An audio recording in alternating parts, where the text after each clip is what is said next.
आम्ही गुजरातलाही आता आपल्या गावातील लोकांना ट्रेनिंग दिलेली ग्रामपंचायतच्या. लच्छाकडी गुजरातमधलं ते एक आहे, वाजदामध्ये लच्छाकडी म्हणून ते गाव आहे. बायफचं तिकडे प्रकल्प आहे. तिथे नर्सरीचं आपलं केशर आंब्याची रोपं कशी बनवावी, कलमी रोपं, तर त्याचं प्रशिक्षण दिलं. आणि तिथे आम्हाला बघायला मिळालं की जसं हा टेबल जो आहे, ही जागा जरी आपल्या घराच्या समोर असेल तर ह्याच्यात सुद्धा ते 100 कोया लावून आंब्याची रोपं बनवतात. एक आंब्याचं रोप 50 रुपयाला जरी धरलं तर 100 गुणिले 50 म्हणजे छोटा तुकडा सुद्धा त्यांना त्याच्यात 5,000 10,000 रुपये दिसतात. एक शेतकरी जो आहे तो 10 ते 15 लाखाचं उत्पन्न एका एकरमधून निर्माण करतो.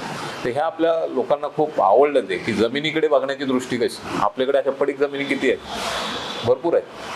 तर ह्याच्यातून देखील आपल्या आता ह्या 3 नर्सऱ्या आपण लोकांनी तयार केलेल्या आहेत. त्यातून मला वाटतं 50,000 केशर आंबा होतोय आता तयार. आणि मग तो आंबा आपण इकडे देखील विकत घेणार आहोत. तर म्हणजे आपल्या गावातील पैसा आपल्याकडेच राहील, महाराष्ट्राचा पैसा, आणि लोकांना एक चांगला रोजगार निर्मिती होईल. दुसरी आणखीन एक महत्त्वाची गोष्ट मला इथे प्रकर्षाने सांगावीशी वाटते की ती म्हणजे नरेगाचं आपल्याला खूप चांगल्या प्रकारे जोड ह्याला मिळाली. म्हणजे आजपर्यंत ह्या 240 गावांमध्ये जे आपण प्रकल्प राबवलेले आहेत, ज्यांनी ह्या प्रकल्पांमध्ये सहभाग घेतलेला आहे की त्यांना 200 झाडांना मला वाटतं एक माणूस ठेवला जातो आणि त्याला 100 दिवसाचं काम. तर असं 5-1 करोडच्या वरती मला वाटतं लोकांना त्यातून उत्पन्न मिळालेलं आहे. तर इतकं मोठं आपलं रिपल इफेक्ट जो म्हणतो आपण, की एक आपण दगड जरी टाकला पाण्यात तर त्याचे वलय जसे निर्माण होतात, तसं एक छोटासा प्रकल्प आपण सुरू केला आणि ह्यातून खूप सहभाग वाढत गेला आणि शासनाचाही आपल्याला सहभाग मिळाला. ही एक मोठी गोष्ट आहे. डॉग केटल संपूर्ण भारतभर काम करत आहे.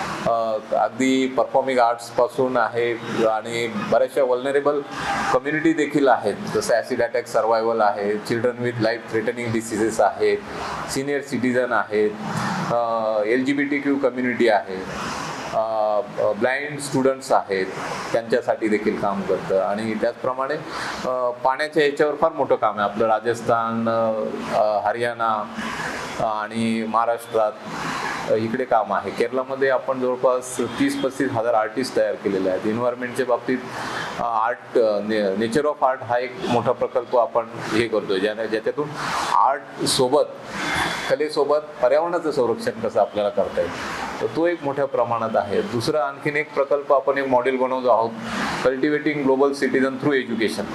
तर हे मुलांना आणि शिक्षकांना एक पुढील भारत हा एक मोठं नेतृत्व करणारा देश असेल, पण त्याचबरोबर जर आपल्याकडे नेतृत्व जर कमी असेल, तसं मॅनपॉवरच जर तयार झालं नाही की जे ग्लोबल थिंकिंग असेल आणि जागतिक कंपन्यांना जे नेतृत्व देण्याची क्षमता आपल्याकडे असायला हवी, किंवा आपल्या इथे ज्या जागतिक कंपन्या तयार होतील त्याच्यासाठी लागणारा मनुष्य.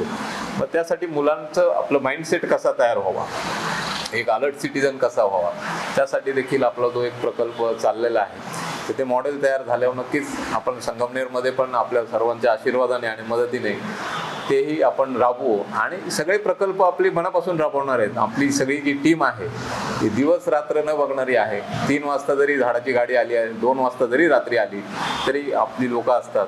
आणि गावकऱ्यांनी इतका मोठा दिंड्याच्या दिंड्या काढलेल्या आहेत. हे चित्र बघण्यासारखं आहे की वृक्षाची दिंडी काढणं म्हणजे वृक्षाबद्दल जे प्रेम निर्माण होणं जे आहे नैसर्गिक, ते माणसांमध्ये आहे, पण ते कुठेतरी काहीतरी चुकलं गेल्यासारखं झालं, पण ते आता पुन्हा बघायला मिळतंय. हे फार आनंददायी चित्र असं वाटतं.